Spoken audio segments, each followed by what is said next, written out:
www.congoconnexiontv.com. Un site nouveau dans un nouveau monde. Contactez-nous au 438 877 4064. Facebook Congo Connexion TV. www.congoconnexiontv.com, un site nouveau dans un nouveau monde. C'est votre humble serviteur, Jerry Kobetox, autrement dit D107, l'animateur de votre émission Connexion Eyokani. Connexion Eyokani, il faut que les Congolais soient connectés par rapport à l'information. Alors, nous avons ça, merci Makasi, mon réalisateur et monteur, il y a émission Oyo. Connexion Eyokani super ngala 9 lumières et à mon coordonnateur Nathan Mompia et à caméraman aussi il y a moi Namouké Charma Loutadila. Alors nazo pesa merci na boss nango azana Canada à Montréal, le big boss, les profils de Montréal, l'ambassadeur de la presse congolaise en Amérique du Nord, papa na Disney c'est comme tapé sanga nzela oyo na pesa ka ba congolais information au baza partout dans le monde entier et yango lelo bino boponinga Jerry on azali boso na bino. Alors lelo to yambeli bino un invité de marque pour esengi il faut to yamba pour bino bozala connecter. Lelo tozana ndeko moko oyo boluki makasi botunie na site na biso pourquoi Jerry yambaka ete lelo na yambeli bino ye fumutoto basanga lelo tozana ye tokolobela nyonso sauf rien. Alors à complicité à mon réalisateur tout le monde en a invité na biso pour la biso na connexion et yokani musala c'est musala. www.congoconnexiontv.com. Un site nouveau dans un nouveau monde. Alors merci beaucoup internet et radio et yango yobomoni siko tozana invité na biso. Bonjour papa. Bonjour les journalistes.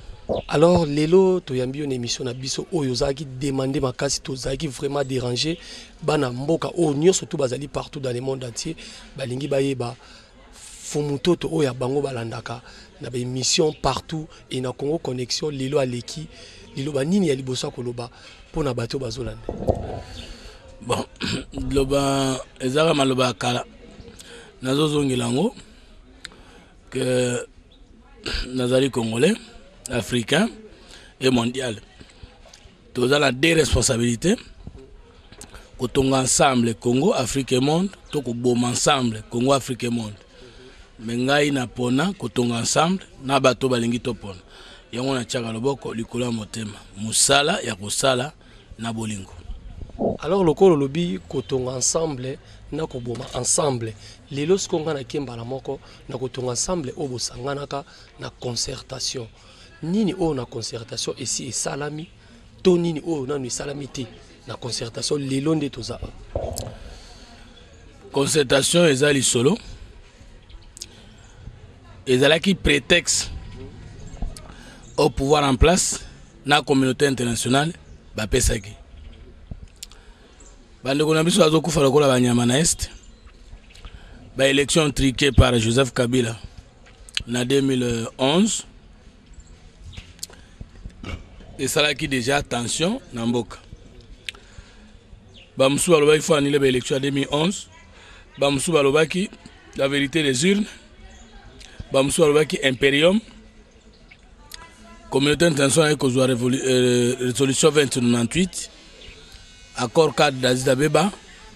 Et Kosenga dialogue franc, inclusif et sincère.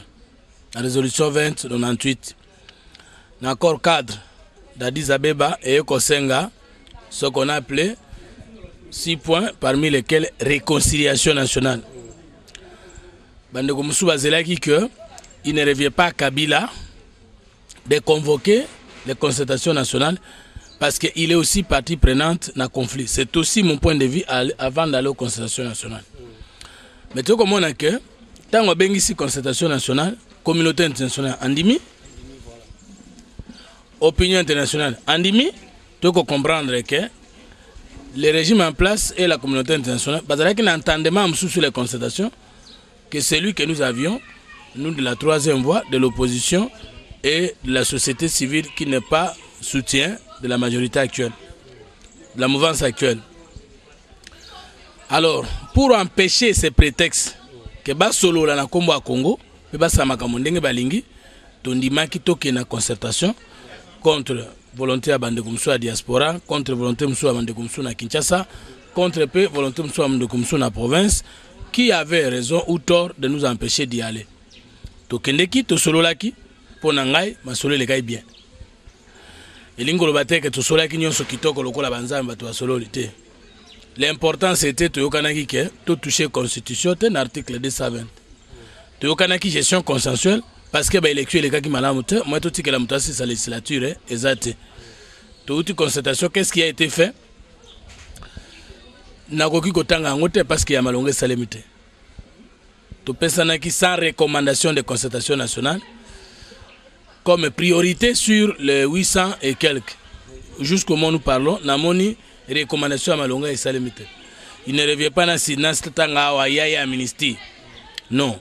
Parce que tant que la libération des prisonniers politiques et prisonniers d'opinion, na page 5, il y a gouvernance, comme il y a Diom Donga les Zalaki, comme il y a Koutino les Zalaki, député Moïndo les Zalaki, Chaloupa les Zalaki.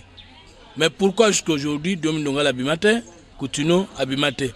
Toko Golobate que il y a une libération des prisonniers parce que les prisonniers na biso, au bazar non armé, batikala ko bimate. Mais les prisonniers eux abimisi ezali ba belligérant parce que bango abanga mingi badwa siminduki. Donc je peux pas dire que kobima batwana est déjà positif. Balongola ki ba garde bazalaki na ndako ya Tshisekedi. Oui, to lo koki kolobate que et salema kita après constatation et salemi mais ça ba meni fretin et da no lo mwa bilo moko ba accessoire donc ba puis phénomène les constatations nationales n'avaient pas pour fond bah accessoire wana. Donc bref par rapport ya nyoso auto boyokanaki kuna j'espère que par rapport na yo eloko malongana et sala mise à l'ordre. Normalement la question fondamentale parce que na linga oza sincère na congolais et dalaki boye est-ce que ba élection à 2011 il est bien et réponse na constitution là il est bien té mais le coup la constitution en mboka na biso et lobby to sali yango poto lutter contre la crise de légitimité des animateurs des institutions. Est-ce que Kabila, après les élections de 2011, Azali chef de l'État légitime, nous avons dit non. Alors pour corriger la crise de légitimité, il faut un gouvernement de cohésion nationale, c'est-à-dire Otobengaki, gestion consensuelle. Tu comprends? Donc la première recommandation, sans recommandation prioritaire, Azali, la mise en application ou la mise en pratique du gouvernement de cohésion nationale, qui avait comme but résoudre le problème de crise de légitimité des élections issues des élections de 2011. Du moins pour nous qui avons accepté d'aller aux concertations, pas pour les autres opposants qui ont refusé d'aller aux concertations. Les autres problèmes, c'était voir ensemble que le pays est mal géré et qu'ensemble nous avons accepté dans 800 quelques recommandations que le pays est mal géré et que nous n'étions pas condamnés à l'imperfection. Alors, ce qui ba recommandation prioritaire et salémité, ndengeni ba accessoire et salémité. Autre recommandation fondamentale, ezalaki la mise en place d'une administration électorale concertée. Ça veut dire que makamba maluma luana na batunaye rien que entre nous les opposants qui étaient aux concertations et les gouvernants, tout cas ko balisusu na administration wana ya seni wana te. Ti le loto zoloba et salémité. Autre question fondamentale, tout ce qui est clair pour la fin de la guerre à l'Est. Mais ndenge biso toyokanaki ko relancer processus démocratique, ko sala recensement, ko sala balisage avec élection crédible en 2016, c'était le gouvernement de cohésion qui devait faire ça. Voilà vraiment pour dire la vérité aux Congolais, c'est que nous nous sommes dit jusqu'au moment où nous parlons et Salemi T. Est-ce que Kosalema n'a habité? Alors, Fumutoto, quelque part, population, to bateau, lelo, bozana bango, bokote na la concertation, lelo et zolo bamaki. D'abord, opposition, binomoro na binomoro boza unité. Yango, l'aime sous makamouane zo sala. Bon, au moni, dans le monde entier, il n'y a pas de grands opposants comme na Congo. Parce qu'un opposant français, ce que l'on a kende, attends na mbongo bele, a kende na campagne présidentielle na mbongo na yemoko, a kende te, même si c'était un milliardaire, a koba, l'État m'a autorisé à parti politique, l'État m'a financé la campagne. N'Angola dictature ezali. Maintenant ba kena na ba élection, gouvernement angolais peut s'attendre ndambo mukena ba opposant. Mais biso tuto kena ba élection, pas même banderole moko oyo ba pesaka na opposition. Mais alors que majorité abataka campagne na mbongo ya gouvernement. Je vais demander aux Congolais d'apprendre à respecter les opposants congolais. Ngana zabo na s'opposer à un régime. Na kosa la Niger kotambolate. Na kosa la COP et kotambolate. Parce que le régime na biso ezako tout dictature totalitaire. Télévision opposition ko marchete. Pour ba que batu ba ko ba vérité kuna. Affaire opposition ko marchete ba non alors mais je ne comprends pas. Donc on nous dit opposition est unité. Na linga tout na question. Na monde ni na mokili nini, ça aucun événement politique, ça aucun enjeu, ça élection, ba opposant nyonso ba keko sinir ba sali plateforme moko, ba bandolo balilo ba moko. Ba opposant o toza na Congo d'abord. Ba socialiste bazali ba libéraux bazali. Biso ba to troisième voie tozali. Est-ce que mutu à gauche na mutu à droite ba koyoka na basalani? Bayoka sur la base de quoi? Parce que na politique bayoka na kate na bilongi, bayoka na kate na mnoko mboka, bayoka na kate na tribu, bayoka na kate na province, bayoka na convergence idéologique. Dis-moi quelle convergence idéologique vous avez entre socialistes, libéralistes et libérationnistes de la troisième voie. Convergence date. Mais le problème c'est que tous nous sommes mécontents et nous proposons l'alternative na régime en place. Opposition ezalaka unie pour la cause de la population. Mais opposition ezalaka unité sans événement. Moi par exemple, ceux qui toquent na premier tour, deuxième tour. Na premier tour, chaque opposant bataka campagne na compte na ye. Ceux qui se connaissent pour gagner na deuxième tour, ne botali convergence c'est cause la ngana nani, ne boyokani. Dès que tu as boyé tout sur la plateforme, d'abord la plateforme on a na wozala mokonzi. Natiko yokata na France c'est que non. Sarkozy, Marine Le Pen, Bassangana, la unie opposition contre Hollande. Et ça, les magatés, chacun de nous doit prouver de quoi il est capable dans le leadership.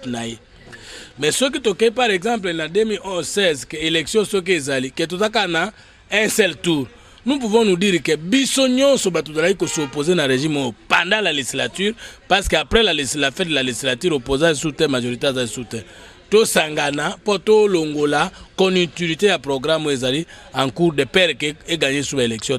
En ce moment to sangani mais cet événement to sangana ndengeni. Question ya makambo elekaki na Sainte-Thérèse. Non, moi j'ai toujours aimé kotika na principe. Moi je suis allé aux concertations. Na kendeki na butute. Et les autres amis là ont diabolisé batunyo sur kendeki na concertation. Et en diabolisant les autres, ils m'ont même diabolisé moi. Ils ont dit que même dans le meeting, batonyo su bakende na consultation bakende ko lukambongo. OK. Bango bazwa mbongo e uta na consultation te. Bango bazwa mbongo e uta na institution te. Bango OK. Na kokaki kokende ndenge nini situation wana ezali ndengo wana. Deuxième chose, question ezali option sur la révision de la constitution. Bango balobi ne touche pas ma constitution. Ngana lobi on peut toucher à cette constitution, mais on ne peut pas toucher aux dispositions verrouillées de cette constitution. On peut toucher à cette constitution, on ne peut pas la toucher maintenant parce que le pays est en guerre, le pays n'est pas encore sorti de la guerre. Aux hommes, on a que option à biso sur la constitution, tous alliés ensemble pour non, mais nuances alliés. Alors, ceux qui toquent kuna, ils allaient qui toquent comme invité au bien, il fallait pas qu'on ait discours n'a pas sa point de vue nanga. Est-ce que n'inga qu'elle bien? Bango va sangisi bateau pour na non. Ngana ya na nuance eza lokola koya komone na baninga. Question de fond. Deuxième question. Ngana kende kite peut-être batu ba yebite. Mais nazo traverser la période moko dire na ba émission tout salaki na kokaki na zwaki ba convocation bazo tindela ngai na lakisaki.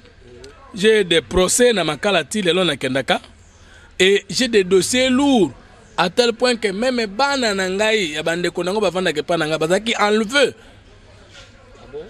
Bake ko maltraité bango ba merisi bango biloko mabe. Et pendant cette période nauti na bana mibale na mayemo du 28 juin na ba situation moko difficile moi na nga mususu na ebite so na mayemo ba maltraité ki tout ça moi na kendeki na ye soko ke na mayemo obeti na pédiatrie au moni kombo kindula basanga c'est mon fils na kendeki na mwana zo tambola ezalite kazolala na ke na mwana parce que si tu as transféré biso qu'il faut que na kalembelembe nazongi na mwana azomona te azokata azoba lisusu te. Qu'est-ce qui s'est passé na ebité? Vérifier. Alors, il ne faut pas que bato va réduire ka non. Ceux qui nazalaki kuna te ka naza contre bato basalaki te. Moi je suis pour makambo bandeko basalaki na njiri. Je suis pour bato yo bakendeki ko répondre à l'invitation. Je les félicite, je les encourage.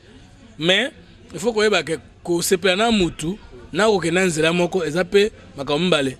Donc je suis d'accord avec ses amis, je les félicite pour tout ce qu'ils ont fait, mais ba problème on a uti kotanga na ba conviction monsieur ko permettre ngaite parce que na linga kite présence na ngaza ko la provocation, mais na distance nazali ko kumisa bango. J'avais même démontré na le cas qui na Jean-Félix Senga o azali moko ya ba président parti politique na kati ya FAC.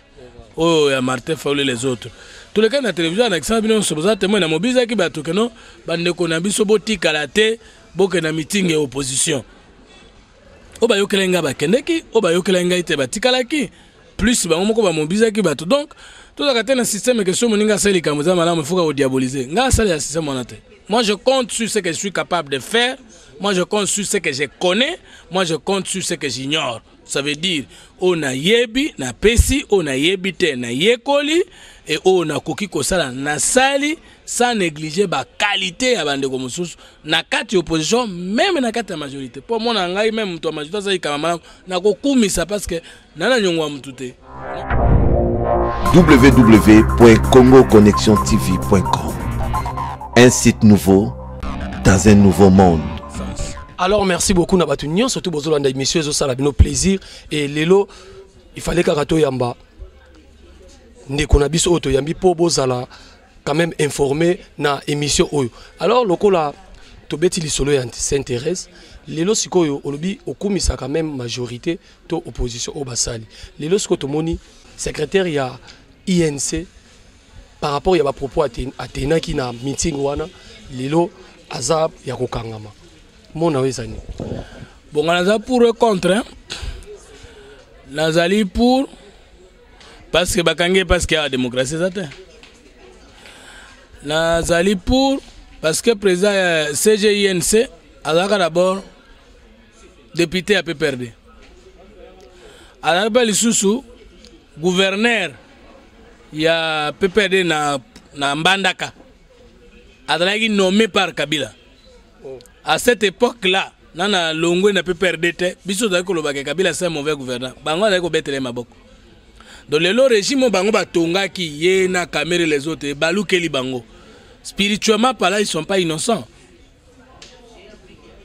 Donc on tolo na to ko buka d'une manière d'une autre. Diom ndongala lelo. To ko lobaza innocent bien sûr. Mais en 2004, 2006 avec Missa Minute.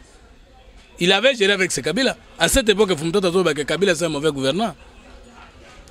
Les conséquences aujourd'hui. Donc, Elandanaka, d'une manière ou d'une autre, Eli le Tissibit dans la Bible. Abomaka, oui, ça c'est le prophète de Baal. Mais tant que Eli a zongi dans notre Jean-Baptiste, Bakatake Kingo, Ndenga Kataki ba prophète Ana Kingo. Biso zali batamoli mope, to yebaka ko discerner les signes de temps. Tant qu'on a vu ce CG, INC et Wangalobi, Kabila par exemple, à Congolais. Ok, mais il y a un qui condiments à la nommer na tango wana gouverneur. Tant qu'on na PPRD, ayebaka to ayebakate. Fala zelati, ba bengani Vital Kamerhe na PPRD, ya bendie de bakomi. Wana ngana lobi, d'une manière d'une autre, ezelo ko batongaki ekweli bango. Yami balé esika na lobi que tozali pe kobo ya politique ya émotion. Oyebi na droit, c'est celui qui allègue les faits qui administre les preuves. Si vous dites que Fumuto est un voleur, vous devez prouver qu'est-ce qu'il a volé. Ce qui est comme non Kabila kozonge pa na bango, c'est bien. Kabila azana makoki ya collection que azaro andete, mais yo d'abord moto bengiye kaza mupaya, il faut la kisayango. Parce que tout le monde a Ouattara, basala ebongo, tout le monde a Obama basala ebongo d'une part. De l'autre part, et si Kabila n'a pas contre, oh, mais ceux qui n'est pas Congolais, mutu moko alobi na nga bazongisanga na Brazzaville na okangisa ete ngani na koya na ba pièce ya ko justifier que naza penza congolais.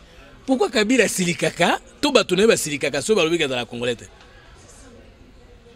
Non, baloba pe na batala aza ivoirien te. Baloba pe na Obama aza américain te.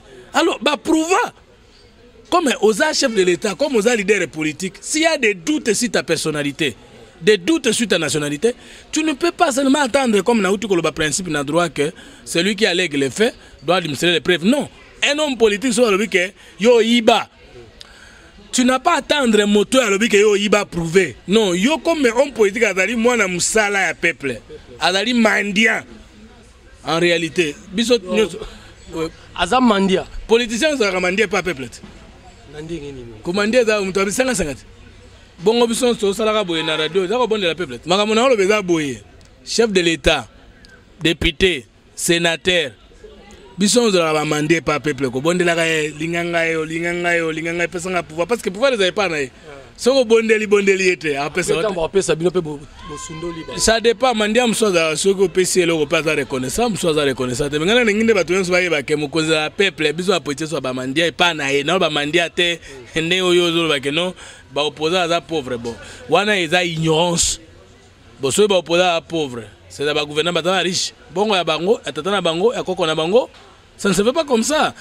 L'État, s'il agrée les partis politiques, il doit aussi prendre en charge les partis politiques, tant de l'opposition que de la majorité. Il n'y a pas des opposants pauvres s'il y a une bonne gouvernance dans ce pays-là. Parce que l'opposition fait travail pour l'État. C'est l'État qui engage les gens en tant que fonctionnaires et l'État finance les gens en tant qu'acteurs politiques et sociaux. Donc, c'est l'appauvrissement de l'État par ce régime qui fait que la majorité de Lukambong. Ah, mais Mbongo est la majorité, Mbongo est l'État. Donc, il faut comprendre les Congolais. Pour parce que ça plus de 40 ans, tout le monde a une bonne gouvernance dans le terrain. Bato atika na ba cliché ya Mabewan. Donc, il y a même balé na ligne que le non. Kabila, le procureur général de la République. Est-ce qu'on a contre? Balobi que outrage au chef de l'État. Mais ngane na yebi na mibeko, l'infraction outrage za ko la ditaire. Soki ngai na kangio na mwasi nanga. To non soyo bibi na mwasi nanga flagrance est établi. Grand frère nanga ko poursuivre yote. Petit frère nanga non plus. Mutu musute kanga moko. Infraction pe outrage eza ndengo wana ni le ministère public ni moto musu ako poursuivre yote. Et wanga sala ko outrage acceptant ezalaki les 4 na Njiri. À ce moment-là Kabila ezalaki na États-Unis. Bon, ce qui est outrage, voilà, il y a zonga ya ko poursuivre, ya que nous funda ende ministère public au calendrier. Procureur général de la République. Ben infraction minene au majorité ça la kayala la pongi. Ya la mukaka des filles ba keina tata na bango na ba caméra na journaliste, ya zo na bango na sima o demi ke ko violer moi. Donc Deomi azo benga bana na tata na bango na ba journaliste na caméra violer bango ensemble. Ya landi o na kangayo. Makambo malonga ya kangaka te. Parce que ça les mis dans la majorité, elle n'est pas opposée à eux. Ça ne se fait pas comme ça. Il y a l'ingalo ba outrage. Tu sais que dialogue va même nanga Kabila ligoté. Akanga eponete ponani. Ben infraction politique sont aussi différentes na ben infraction de droit commun. Ngai koloba ke chef de l'État za moibi. Nanga koloba ke yo za moibi. Yo ko kanga directement parce que c'est infraction de droit commun. Mais ceux qui n'ont pas chef de l'État est opposé à ces infractions politiques. Ba ke na ngomba ngote. On est procureur et majorité. Un procureur, il y a besoin de sauter parce que Makamonio ça la kaka clarté. Et puis il faut comprendre. Moi quand on te l'obéit à besoin. Il paraît que le chef de l'État comme nani, Joseph Kabila Kabange non. Bongo procureur en comme nani. Procureur on. Fait de Kabange te. Kabange numbi donc tribalisme. Et dans la carte. Et ça n'a pas coïncidence, moi, Sami Kombo Moko. Je l'ai bien directeur cabinet nanga appel sanga makoba. Pesanga constitution natangila au combat que le procureur aza ko agir d'abord au balobi na ndeko nanga, il n'agit pas que balobi na chef de l'État. Constitution mboka ngo pour bato comprendre. Alors, natangila bien article moko wa pour que bande ko balanda. Balobi boy. Préambule, hein, point 9. Nous, peuple congolais, unis par le destin et par l'histoire autour des nobles idéaux et des libertés, de fraternité, de solidarité, de justice, de paix et de travail, animés par notre volonté commune de bâtir au cœur de l'Afrique un état de droit, une nation puissante et prospère fondée sur une véritable démocratie politique, économique, sociale et culturelle. Considérant que l'injustice, depuis la procureur, on a justice en beaucoup. Considérant que l'injustice avec ses corroboreurs, l'impunité, le népotisme, le régionalisme, le tribalisme, le clanisme, le clientélisme, par leur multitude, vicissitudes, sont à l'origine de l'inversion générale des valeurs et de la ruine du pays. Biloko ebomimboka yango azwina omisato. Tribalisme, to bana mnoko mboka po bokombana mokuse. Clanisme na régionalisme. Mboka biso so ba congolais. Totanga article mususu po bo comprendre. Article 51 lobinini. L'État a le droit d'assurer et de promouvoir la coexistence pacifique et harmonieuse de tous les groupes ethniques du pays. L'État mbulamatele sengeli ayeba kovandisa minoko mboka pe bakitura mboka nyonso esangana mboka na biso nyonso. Acceptons Kabila Katangé de l'Est, Congo za kanabite mbale, Congo de l'Est na Congo de l'Ouest. Kabila Katangé de l'Est, Premier ministre de l'Est. Odola nanga Mutoa Seni Mukonza Seni de l'Est, Mutoa Sesak de l'Est, Procureur général de la République de l'Est, Président de la Cour suprême de justice de l'Est, Mukonzi Aner de l'Est, Mukonzi Banque de l'Est, Mukonzi la police de l'Est. Article 90.3, article 85, article 185 na 189 sur le que Bokaboli yaba fonction na mboka fait tenir compte à représentation nationale. Ozo que tant procureur azola muka d'abord lokola ba fingi ndeko na ye. Azola accepter que yi azana pona ko battre bosembo entre ba congolais. Yango na biki ezali mabe. Ya misato bokangi mutu. Les mêmes jours bosambisi bokatelier de quelle sérénité. On a eu un moment que la justice travaille. Mais ngai dans un dossier na justice ça 2 ans question à violence sexuelle. Une affaire qui requiert la sérénité selon la loi et katamate. Yango na loba ki no kona lever mes enfants akeko tourmenter bango na uti klobat. Na zolo banazo kosa na émission projet na wana ba. Est-ce que vous pensez que ba preuve papa c'est que tozo sala netinga fumdo tina okufa kosa mutulikambo te parce que nana la vérité belelo nana tina pa mason to moni mutakoza exemple to na ba fait vrai. Deuxième élément de boche wangana makala ezasika batu bakenda kati boneli bolongoli boke noti na résidence surveillée dans un hôtel bobo bona ndenga zo pema ndenga zo lia ndenga zo mena c'est quoi ça mais le quoi les qui mala mpona nini bango ba autorisaka jamais ba manifestation opposition. Même quand on a que Kabila zo que les États-Unis ba autoriser à pour kuna ba kendo lobake omoni ba liberté d'expression et dans le Congo et biso to linga to perdre l'opinion internationale en disant bondi makaete tala sali bolam nzambe pas la raté tango ba kange wangela kisi que ils n'ont jamais accepté la liberté d'expression mais wanga ko bimane bo wakena ayibi aseni bango kutuni basengeba na boloko condamné à mort bazali banda bongo wanga seni. À part Masumu na ya karatanga betela Kabila maboko ndazo futa. Alors merci beaucoup, j'espère que l'émission ça va bien plaisir. Malé mais tozo kende na ko chiter l'émission na biso sikoyo ndeko na biso fumuntoto to yena dossier ya Pasteur Coutinho et comme niveau ni. Mais Coutinho alobaka sauver le Congo. C'est ça son infraction. Infraction na yeka kati sikoyo lelo bobo nini sus. Jean-Baptiste Ntawa na Denilesi basalaki makambo ya minene awa bayibana ki mituka na bambongo na tout ça Coutinho bi nani Jean-Baptiste nani Denilesi abima Jean-Baptiste Ntawa kuta koma na prison te alors que infraction à corruption et la corruption active na passive et la une infraction qu'une seule personne ne peut pas commettre ça qu'on l'a dit terre ce qu'on veut établir qu'il y a des terres c'est qu'il y a des personnes Tu peux pas dire na kangi fumuto na diter mais zalika emoko mais wana lobata nakuta ki aosala loko mususu mais ko lobata diter te pas diter fait zakala basi batomi bale soit moi si ya moto na mobali ya moto soit mobali ya moto na moi si abo c'est ça diter. Bon comment tu vois il est établi que corruption est du côté de Deniles mais il y en a pas du côté de Jean-Baptiste Tard. Continuons infraction na ezali sauvons le Congo. Mais eloko ngana zokama ba passer à Congo c'est venir ba sambela. Jésus alobaki na bango balimbisana 77 fois 7 fois. Parce que continuons balimbisa combien de fois na ngalas. Asala combien de fois mabe. C'est ça. Faut comprendre. Merci beaucoup. Tozo qui est vers la fin émission Nabiso et question sur les alliés tozo posé pour oyo bandeko nyoso to bala na site oyo bazomi tuna makasi lelo tomoni opposant munene oyo ya mboka na biso lelo bas kosengama isengami il faut azala évacuer akina na mboka bapaya pour bakene ko traiter papa na biso Etienne Tshisekedi. Il y a des opposants. Il a gagné l'élection il y a 2011. Il a si ma vérité des urnes a eu impérium.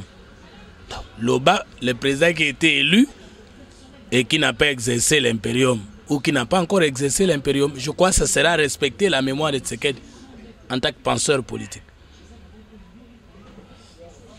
La seule réponse. Donc, il ne faut pas dire opposant parce qu'il y a mon gars le opposant. Ozo benga opposant pourquoi? Donc Ozo nier qu'il a gagné l'élection. C'est ça le problème. Il faut qu'on respecte Moutuna Nzela Yeli.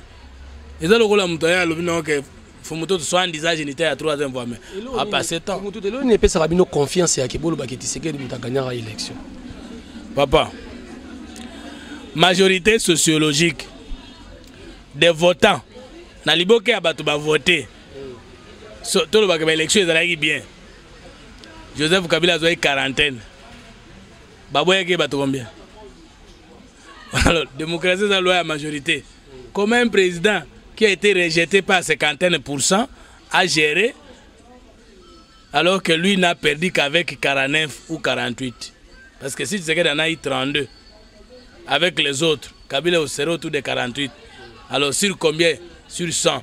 Il y a une classe, aujourd'hui 48 sur 100 au passé classe. Alors, si avec les élections bâclées, plus que la moitié du peuple congolais baboyi Kabila, et avec les élections transparentes, il peut avoir 10%, même 3%. C'est la arithmétique. Deuxième élément, on ne change pas l'équipe qui gagne.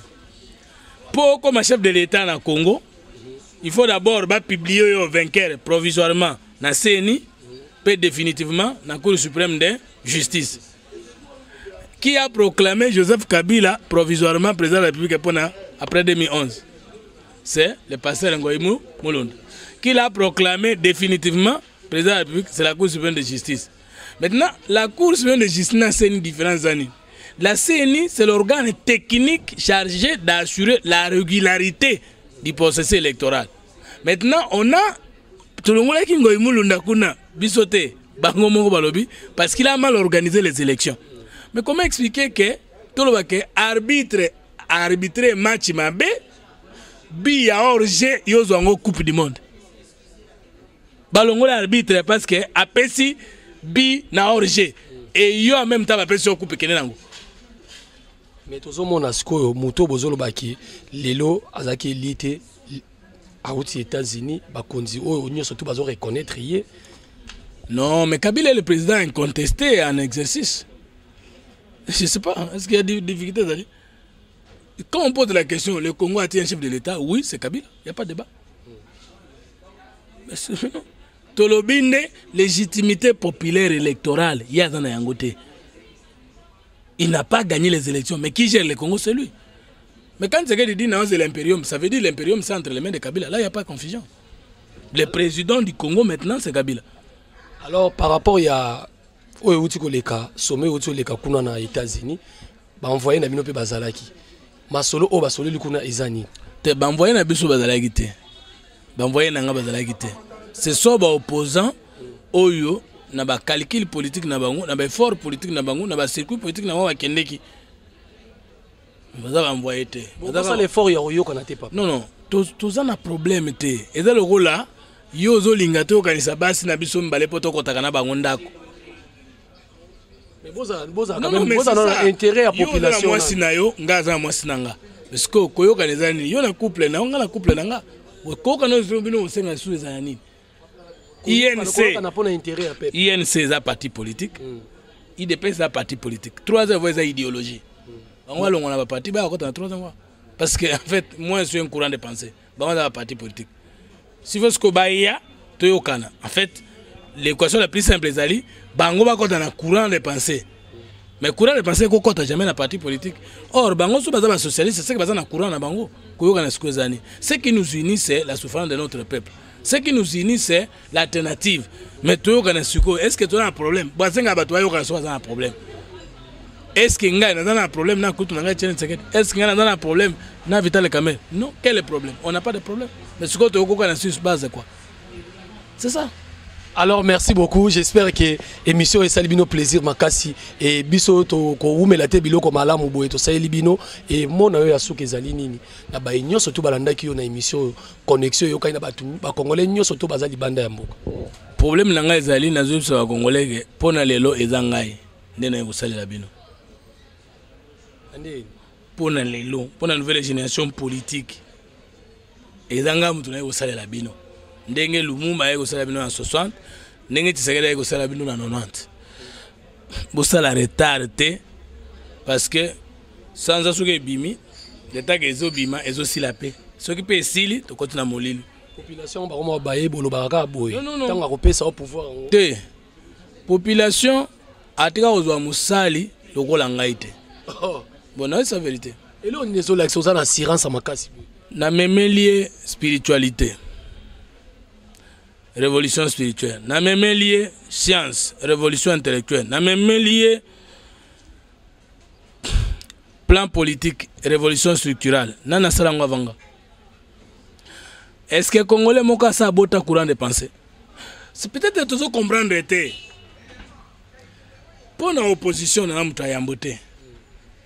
Pour la majorité, na sala kutu na tika za muta majorité te.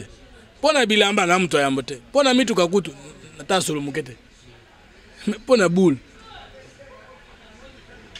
dans un mutu yambo tondi mana ngana uti ni université na 2004 na bandi combat politique tilelo na lia $1 ya motote ya majorité te ya état congolais te babi ozo gelé na nunde bana kini balba ozo gelé na no ça on attend kolia te nazo gérer te ngaza mona musala pe mandia et pas peuple apesa ngana no atala ngana patron nga comme le peuple non gérer le côté parce que pouvoir est dans mi balé il y a les postes nominatifs et les postes électifs les postes les plus importants la politique ezali kozwa et pas yemei zanan peuple ya diaspora ya Kinshasa pe ya province on a bonde la bango on a tabato poto bazo finga ngama na otinga na bango kaka pona za mandia epa na bango za na pouvoir ba kino ta ba ininga ndenge nini na otinga makaka pona za mandia epa na bango.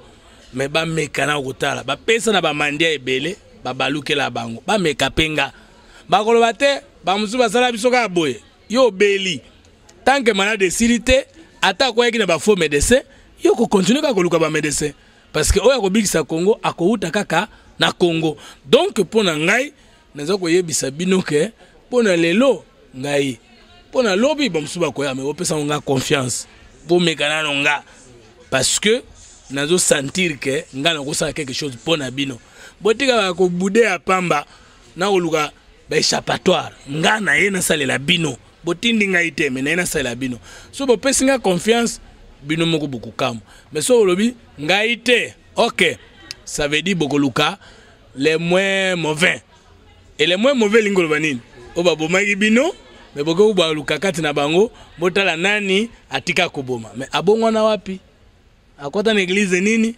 a changer ndenge nini OK mboka asika Kongo